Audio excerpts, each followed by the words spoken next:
On to Cuba now, which has officially run out of diesel and fuel oil, pushing the country into one of its worst ever energy crises. Huge parts of the capital now going dark for up to 22 hours a day. Imagine that. This is as the country's power grid struggles to stay alive without imported fuel, so the crisis is worsening.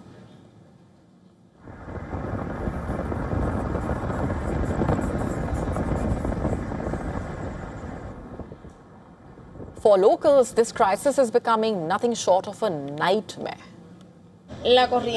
Electricity is essential, and when we experience much hours of power outages, it is impossible to go anywhere.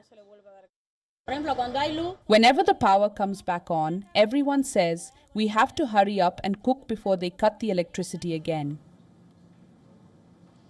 And even as the crisis intensifies, the country says it's ready to review a new U.S. aid proposal offered by Washington. Cuba's energy minister has said the country has no diesel and no fuel oil left, forcing the government to run the national grid only on domestic crude, natural gas, and limited renewable energy.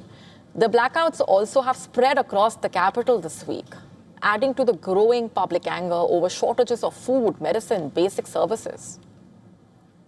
The sum of the different types of fuel, crude oil, fuel oil, of which we have absolutely none, diesel, of which we have absolutely none, I am being repetitive. The only thing we have is gas from our wells, where production has grown. The government saying it has installed more than 1,300 megawatts of solar power in the last 2 years, but officials admit that grid instability caused by the fuel shortage has reduced the system's effectiveness, thereby worsening the ongoing crisis.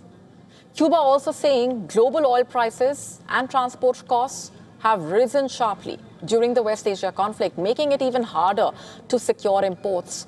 Amid the collapse, Cuba's foreign minister has also said the country is ready to examine that $100 million U.S. aid offer announced by the U.S. Secretary of State. The government says it wants details on how the proposal would work and what conditions would be attached. Of course, there would be conditions. Cuba has traditionally depended on Venezuela and Mexico for oil shipments, but those supplies have fallen sharply after Donald Trump threatened tariffs on countries sending fuel to the island.